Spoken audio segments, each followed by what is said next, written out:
तो हमारे पार्लियामेंट के अंदर 43% पॉलिटिशियंस ऐसे हैं जिनके ऊपर क्रिमिनल चार्जेस हैं, और उसमें से 29% ऐसे हैं जिनके ऊपर मर्डर, रेप, फिरौती, ये सारे चार्जेस हैं। और ऐसा नहीं है कि खाली एमपीज ही हैं, हमारे एमएलए भी इसमें पीछे नहीं है। अगर मैं 2015 दिल्ली इलेक्शन की बात करूं तो उसमें 70 में से 43 नेता ऐसे जीत के आए थे जिनके ऊपर क्रिमिनल चार्जेस थे। और अगर करंट की बात करें तो 37 एमएलए ऐसे हैं जिनके ऊपर क्रिमिनल चार्जेस हैं। और ये ऐसा नहीं है कि किसी ने आरोप लगा दिया या एफआईआर है, ये वो चार्जेस हैं जो सुप्रीम कोर्ट के अंदर फ्रेम हो चुके हैं। मतलब पुलिस गई है वहां पे, उसको एविडेंस कंफर्म हुए, आई विटनेसेस मिले हैं, ये वो चार्जेस हैं। ये प्रॉब्लम तो बहुत ही छोटी सी है कि पार्टीज क्रिमिनल्स को टिकट ना दें और लोग क्रिमिनल्स को वोट ना दें, लेकिन इस छोटी सी प्रॉब्लम के लिए 1999 से लड़ाई चल रही है और अभी तक इसका सोल्यूशन नहीं हुआ है। 1999 में एसोसिएशन फॉर डेमोक्रेटिक रिफॉर्म, जिसे एडीआर नाम से ज़्यादा जानते हैं लोग, इन्होंने जो भी क्रिमिनल्स हैं पॉलिटिक्स में, इनके लिए एक पीआईएल डाली दिल्ली हाई कोर्ट में, और दिल्ली हाई कोर्ट ने उसको एक्सेप्ट भी कर लिया। जब दिल्ली हाई कोर्ट ने ये पीआईएल एक्सेप्ट की थी तो ये चीज़ वहीं ख़त्म हो गई थी। ये जो नेता जिन्हें हम जिता के लाते हैं ना, ये सब लोगों ने मिल के उस पीआईएल के अगेंस्ट में सुप्रीम कोर्ट में अपील कर दी। जब सुप्रीम कोर्ट से भी इनकी अपील खारिज हो गई तो हमें वो देखने को मिला जो हमने कभी नहीं देखा था, ये सारी पार्टियां एक हो गई। जब हमारे देश की सिक्योरिटी की बात आती है, उरी अटैक हो गया, बालाकोट हो गया, या हमले वाली सिचुएशन बनती है, तब भी ये पार्टियां एक नहीं होती। लेकिन इस चीज़ के लिए ये सारी पार्टियां एक हो गई थी, और ये सारी चीज़ें एक ही जगह आके फंस जाती हैं।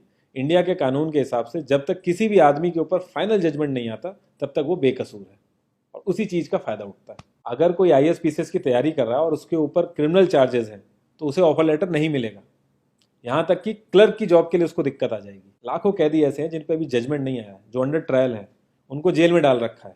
तो ये सारी चीज़ें जो एप्लीकेबल होती हैं सिर्फ पॉलिटिशियंस के लिए होती हैं, बाकी किसी के लिए नहीं। इतने बड़े सांसदीय क्षेत्र में पार्टियों के लिए इतना मुश्किल हो जा रहा है ऐसा कैंडिडेट ढूंढना जिसका कोई क्रिमिनल रिकॉर्ड ना हो। एडीआर की रिसर्च के हिसाब से क्रिमिनल कैंडिडेट के चांसेस 3 गुना ज्यादा होते हैं जीतने के क्लीन कैंडिडेट के मुकाबले। एक क्रिमिनल कैंडिडेट मनी और मसल पावर का परफेक्ट कॉम्बो बन जाता है। पार्टी के लिए फंडिंग इकट्ठी करनी हो, self financing, black money, campaigning के लिए फाइनेंस इकट्ठा करना हो, हर एक चीज में माहिर होते हैं। इसलिए पॉलिटिकल पार्टीज की ये पहली पसंद बन जाती है। पहले लोग इतनी डिमांड में नहीं थे, पहले वही भीड़ इकट्ठी करना, बूथ कैप्चरिंग, इन्हीं सब चीज़ों तक ये लोग लिमिटेड थे।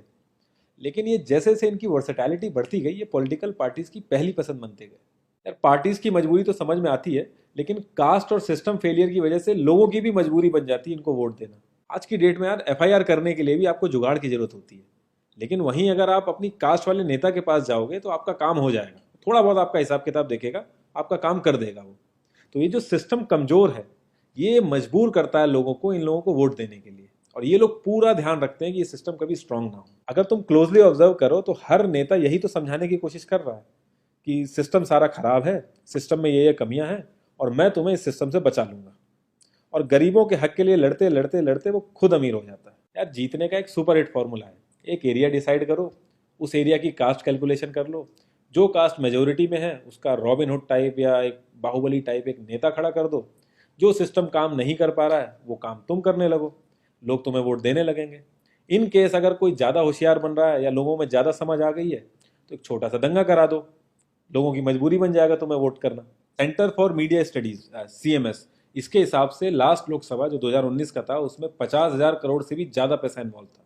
पूरे वर्ल्ड में इंडिया सबसे ज़्यादा पैसा खर्च करता है इलेक्शन में, यूएसए से भी ज़्यादा। तो यार तुम्हें क्या लगता है, इतना पैसा खर्च करके कोई जब आएगा तो वो रिटर्न ऑफ इन्वेस्टमेंट नहीं देखेगा? ऐसे ये सारी पार्टीज आपस में कितना लड़ती रहती हैं, कितने वैचारिक मतभेद हैं इनके आपस में, लेकिन जब भी ट्रांसपेरेंसी इन पार्टी फंडिंग की बात आती है ये सब लोग एक जैसा राग अलापते हैं। ये लोग कभी भी पार्टी फंडिंग में ट्रांसपेरेंसी आने ही नहीं देंगे। एक बार जब ये लोग पावर में आते हैं ना तो पूरा का पूरा सिस्टम इनके हिसाब से चलता है, और जो पुलिस वाले इनके हिसाब से नहीं चलते ना उनका ट्रांसफर हो जाता है।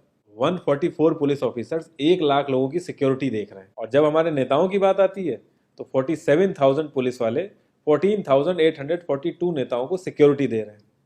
अब बाहुबलियों को क्या जरूरत है सिक्योरिटी की? कभी किसी क्रिमिनल को देखा है जिसके आगे पीछे आईएएस पीसीएस पुलिस वाले जी हजूरी कर रहे होते हैं? बहुत ही वर्स्ट सीन होता है वो। हर साल रिपोर्ट्स आती हैं कि 75% से भी ज्यादा लोगों को पुलिस पे भरोसा ही नहीं है।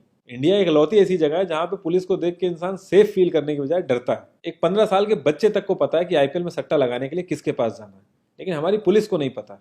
और ये सारा सिस्टम, ये जो वीक सिस्टम है, हमारे नेताओं को बहुत सूट करता है, क्योंकि जिस दिन ये स्ट्रांग हो गया तो इन सब की दुकानें बंद हो जाएंगी। इंडिया की 65% आबादी 35 की एज से नीचे है, जो हमारा लोकसभा है उसकी एवरेज एज है 54 और राज्यसभा की एज 63.5 है। एक दो केस अगर छोड़ दें तो आम आदमी के लिए पॉलिटिक्स में घुसने का रास्ता नहीं है। अगर आप गूगल पे सर्च करोगे ना टॉप 10 यंग पॉलिटिशियंस, तो एक भी नाम उसमें ऐसा नहीं होगा जिसका कोई फैमिली से पॉलिटिकल कनेक्शन ना हो। आज़ादी के बाद से 0.5% से भी कम पॉलिटिशियंस ने अपने बच्चों को आर्मी में भेजा है। वहां नहीं भेजते ये लोग। हम लोग इनसे मैनिफेस्टो में डिमांड ही कहाँ करते हैं। हम तो बस रिलीजियस मुद्दे देखते हैं मैनिफेस्टो में और खुश हो जाते हैं। इंडिया ने ब्रिटिश पार्लियामेंट्री सिस्टम अडेप्ट किया और उसमें एक बहुत ही इंपॉर्टेंट चीज़ है शेडो कैबिनेट, वो हमने छोड़ दी। इसके बारे में बहुत ही कम लोगों को पता है और ये लोग हमें पता लगने भी नहीं देते। तो इसमें होता यह है कि अगर मैं फाइनेंस मिनिस्ट्री का ही एग्जाम्पल लूँ तो जो भी रूलिंग पार्टी का फाइनेंस मिनिस्टर है उसके पैरेलली एक ऑपोजिशन का भी फाइनेंस मिनिस्टर असाइन हो जाएगा और जो रूलिंग पार्टी का फाइनेंस मिनिस्टर है उसकी एक्टिविटीज़ को ऑपोजिशन का फाइनेंस मिनिस्टर लोगों तक पहुंचाएगा। और इसी तरीके से हर डिपार्टमेंट में होता है और लोगों के लिए बड़ा बेनिफिशियल रहता है ये। क्योंकि छोटे से छोटे काम के लिए हमारे इंडिया में बहुत सारी मिनिस्ट्री इन्वॉल्व रहती हैं, तो एक्चुअल में किस नेता की गलती है पता ही नहीं चल पाता है। इस तरीके के बहुत सारे कॉन्सेप्ट हैं जो हम लोगों को पार्टी से मैनिफेस्टो में डिमांड करने चाहिए, क्योंकि हम लोग तो हमेशा मंदिरों और मस्जिदों के लिए ही लड़ते हैं। ये सारी चीज़ें एकदम से तो सही हो नहीं जाएंगी, लेकिन एक चीज़ हमारे हाथ में है कि यार हम कम से कम किसी क्रिमिनल को तो वोट ना दें। और ऐसा तो होता नहीं कि सारे के सारे लाइन से क्रिमिनल ही खड़े हो जाते हैं। हमें बस इतना करना है कि जो भी कैंडिडेट क्रिमिनल है हमें बस उसे वोट नहीं देना है, भले ही वो हमारी फेवरेट पार्टी का हो, भले ही वो हमारी कास्ट का हो। बस एक दो बार हमें ऐसे करना है, फिर इन लोगों को टिकट ही मिलना बंद हो जाएगा पार्टियों से। जितनी रिसर्च हम अपना मोबाइल फोन खरीदने में करते हैं ना, उसकी 10% रिसर्च भी अगर हमने अपने कैंडिडेट के बारे में कर ली तो ये क्रिमिनल जितने भी हैं पार्लियामेंट में नहीं दिखेंगे, ये वहीं दिखेंगे जहां इनको होना चाहिए। लास्ट में एक ही क्वेश्चन पे मैं इस कॉन्वर्सेशन को एंड करूंगा कि पॉलिटिक्स अगर समाज सेवा है तो सैलरी क्यों, और अगर नौकरी है तो एग्जाम और क्वालिफिकेशन क्यों नहीं।